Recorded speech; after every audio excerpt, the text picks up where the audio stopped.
जय हिंद साथियों, स्वागत है आप सभी का शाइन वाईटी क्लासेस में।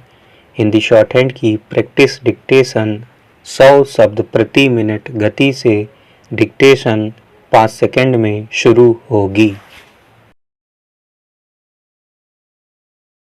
स्टार्ट।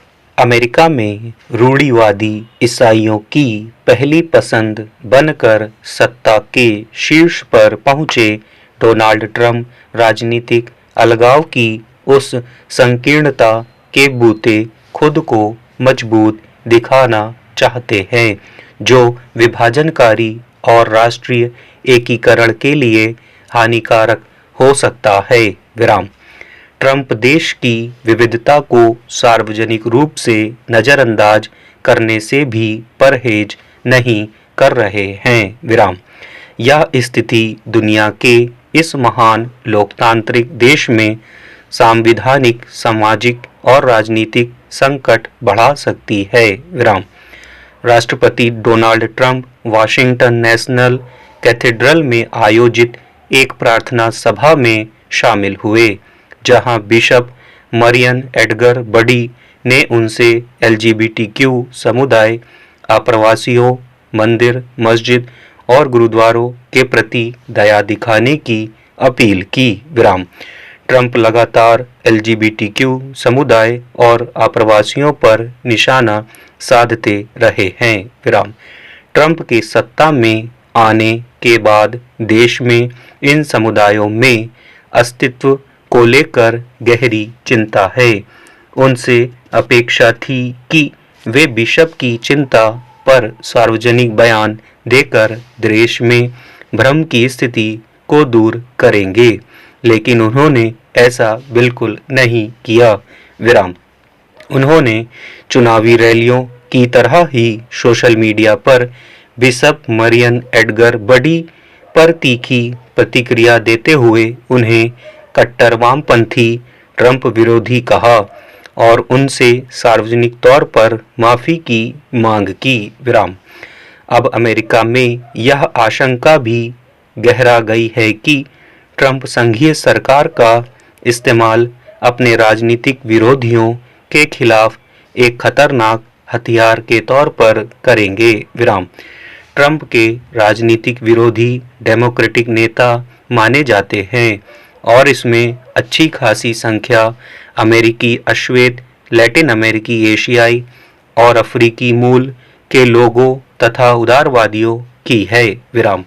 अमेरिका में शक्ति पृथक्करण का सिद्धांत काम करता है। विराम। इसका उद्देश्य सरकार की शक्ति को 3 अलग अलग कार्यों और शाखाओं के बीच विभाजित करके नियंत्रित करना है, जिसमें हर शाखा अपने कार्य के अभ्यास तक सीमित है और अन्य शाखाओं के कार्यों पर अतिक्रमण करने की अनुमति नहीं है। विराम। राष्ट्रपति के पास राष्ट्रीय मामलों और संघीय सरकार के कामकाज का प्रबंधन करने की व्यापक शक्तियां होती हैं। विराम। वह नियम और निर्देश जारी कर सकता है, जिन्हें कार्यकारी आदेश कहा जाता है, जिसमें संघीय एजेंसियों पर कानून की बाध्यकारी शक्ति होती है। विराम। ट्रंप ने जो कार्यकारी आदेश जारी किए हैं, उसमें उनके भविष्य की नीति की स्पष्ट छाप है कि वे अमेरिका को किस ओर ले जाना चाहते हैं। विराम। राष्ट्रपति सैकड़ों अन्य उच्च पदस्थ संघीय अधिकारियों के साथ मिलकर सभी कार्यकारी विभागों और एजेंसियों के प्रमुखों को चुनता है। विराम।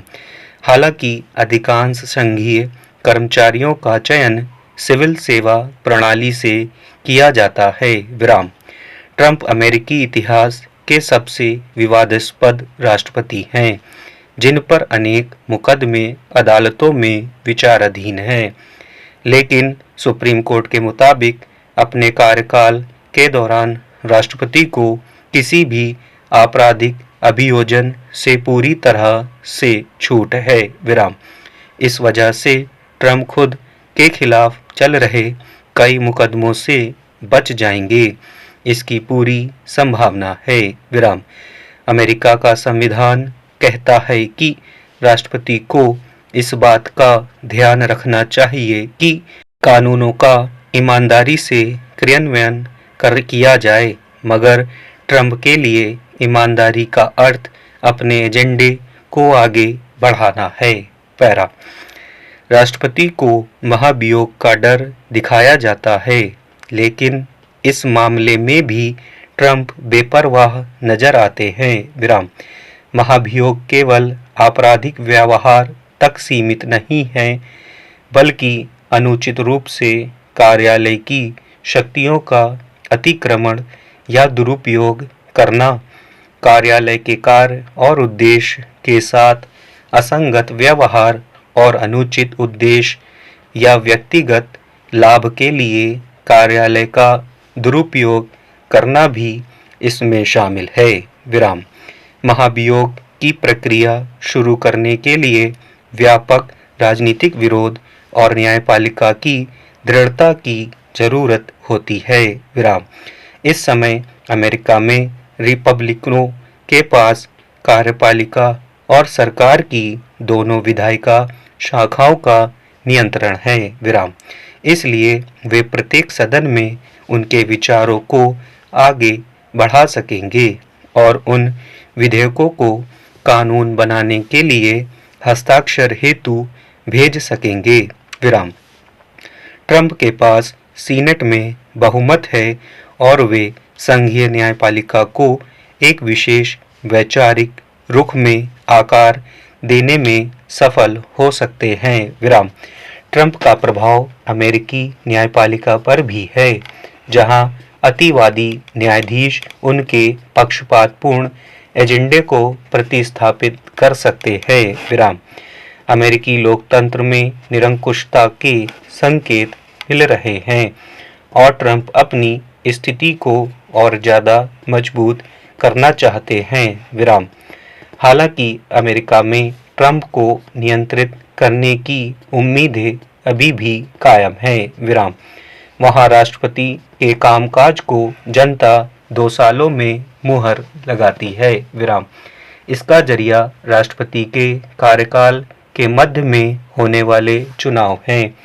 जो इस बार 2 वर्ष बाद यानी 2026 में होंगे। विराम अमेरिकी संविधान का 10वां संशोधन राज्य या प्रदेश की सरकारों को बड़े स्तर पर शक्ति देता है। विराम परंपरागत रूप से राज्यों के पास सुरक्षा, स्वास्थ्य, सामाजिक लाभ, शिक्षा, चुनावी प्रक्रिया, आपराधिक कानून, श्रम नियम और संपत्ति से जुड़े अधिकार रहे हैं। विराम इसी तरह काउंटी और शहरी प्रशासन के पास सार्वजनिक सुरक्षा, शहरी नियोजन, जमीनों का इस्तेमाल और इस तरह की दूसरी जिम्मेदारियां हैं। विराम वहाँ कुल 50 राज्य हैं।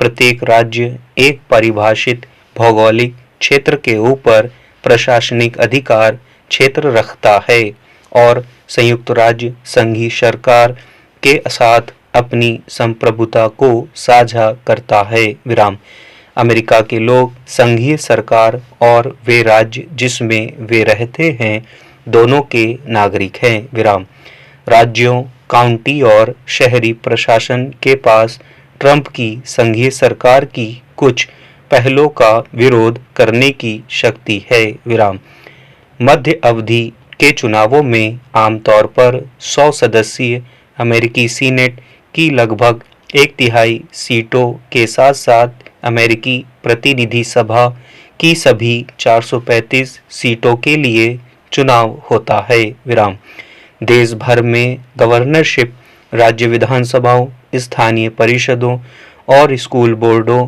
के लिए भी चुनाव लड़े जाएंगे। विराम संयुक्त राज्य अमेरिका में कानून पारित कराने के लिए कांग्रेस का नियंत्रण महत्वपूर्ण है। विराम अगर डेमोक्रेट कांग्रेस में अधिक बहुमत हासिल कर लेते हैं तो ट्रंप अपने महत्वाकांक्षी एजेंडे को आगे नहीं बढ़ा पाएंगे। विराम ट्रंप ने कैपिटल हिल के दंगाइयों को माफ़ी देकर उदारवादियों की उस आशंका को बढ़ा दिया है जिसमें लगता है कि ट्रंप के पास लोकतंत्र की सुरक्षा व्यवस्था को ध्वस्त करने की योजना है। विराम। देखा जा रहा है कि कई देशों में लोकतांत्रिक नेता सत्ता प्राप्त करने के बाद तानाशाहों की तरह व्यवहार करने लगते हैं। हाल के वर्षों में लोकतंत्र बहुत कमजोर कर दिए गए हैं। स्टॉप।